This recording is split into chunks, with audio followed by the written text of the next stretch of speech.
PT Kereta Api Indonesia melakukan sejumlah persiapan untuk menyambut lonjakan penumpang pada libur Natal dan Tahun Baru, termasuk menyediakan 700.000 tiket tambahan. Sementara itu di Cilegon, Banten, pengelola jasa angkutan penyeberangan di Cilegon, Banten menyiapkan 67 kapal Ro-Ro. Begitu juga pihak Terminal Terpadu Merak menyiapkan 150 armada bus dan 30 bus cadangan untuk mengantisipasi adanya lonjakan penumpang.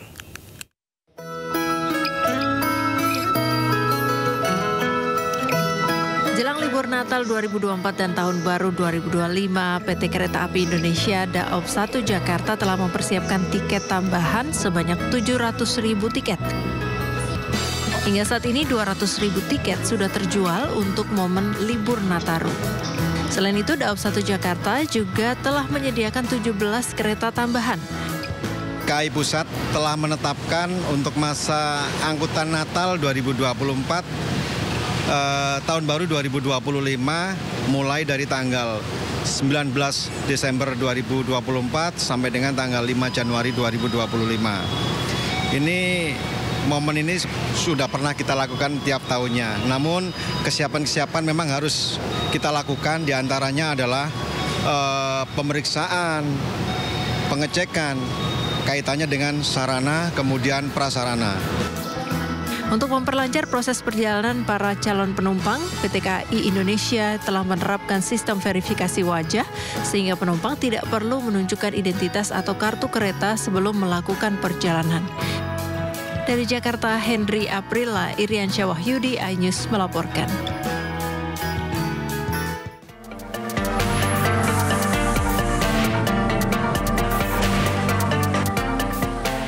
Beberapa pekan jelang Natal, Balai Pengelola Transportasi Darat Wilayah 8 Banten menyiapkan 150 armada bus dan 30 bus cadangan untuk melayani para penumpang.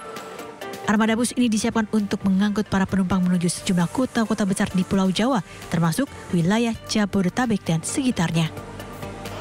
Kepala Terminal Terpadu Merak, Alam Suryawijaya, memprediksi kenaikan pemudik di momen Nataru mencapai 6% dibandingkan hari biasa.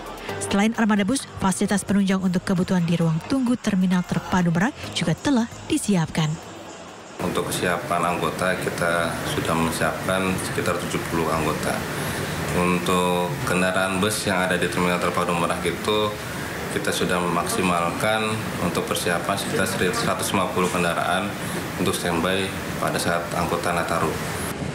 Sementara Dirjen Perhubungan Laut juga telah memastikan kesiapan seluruh kapal penyeberangan yang akan melayani pengguna jasa di momen libur panjang Natal dan Tahun Baru di lintasan Merak, Bakahuni.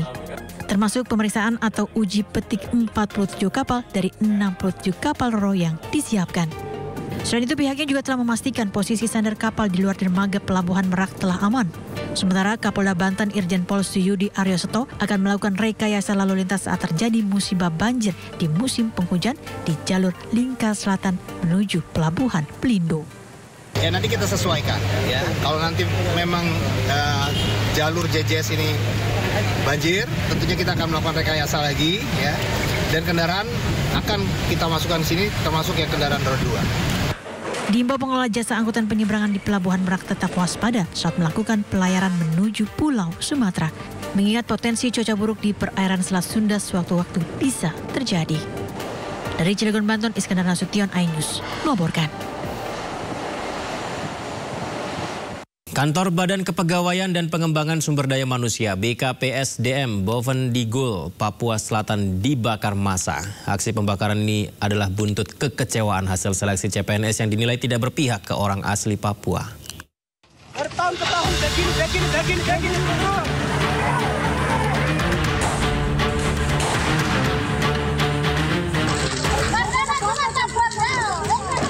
Kobaran api membakar bangunan kantor Badan Kepegawaian dan Pengembangan Sumber Daya Manusia atau BKPSDM Kabupaten Bovendigul, Papua Selatan akibat dirusak dan dibakar massa.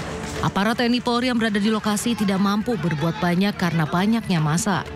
Setelah membakar kantor BKPSDM, massa kembali berulah dengan membakar kantor Bupati Bovendigul. Kericuhan dipicu kekecewaan para pencari kerja yang tidak lolos seleksi penerimaan CPNS yang dinilai tidak berpihak pada orang asli Papua, khususnya putra-putri asli Kabupaten Bovendigul.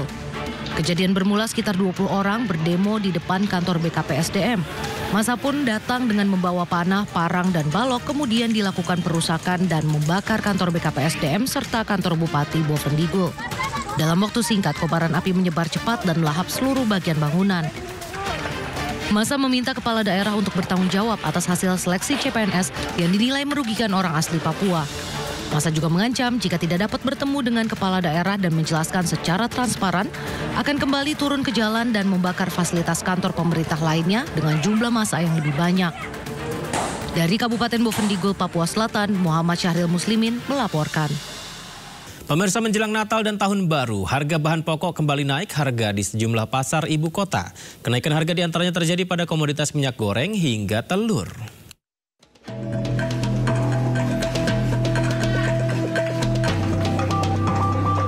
Harga sejumlah bahan pokok terus mengalami kenaikan menjelang perayaan Natal dan Tahun Baru.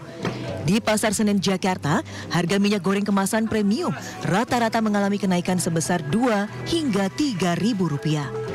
Sementara harga minyak goreng subsidi pemerintah atau minyak kita yang semula memiliki harga eceran tertinggi Rp14.000, kini sudah melonjak di kisaran Rp17.000. Telur ayam juga mengalami kenaikan signifikan, menembus Rp30.000 per kilogram. Kenaikan harga minyak dan telur sudah terjadi 3 hari belakangan. Minyak dari 35 sekarang 38. Itu untuk yang minyak yang premium gitu. Kalau untuk yang minyak kita gitu ada nggak, Bang? Ada, cuma naik juga itu. Dari 15 sekarang ke 17. Selain minyak goreng dan telur, kenaikan juga menyasar pada bumbu dapur. Bawang merah dan putih harganya kini mencapai Rp45.000, sementara cabai merah mencapai Rp50.000. Adapun tomat melonjak hingga Rp22.000 per kilogram. Kenaikan harga bahan pokok ini tentu dikeluhkan pedagang maupun pembeli. Sejumlah warga terpaksa mengurangi jumlah pembelian agar kebutuhan tetap terpenuhi. Dari Jakarta, Hadisti Arifa, Sutrisno, iNews melaporkan.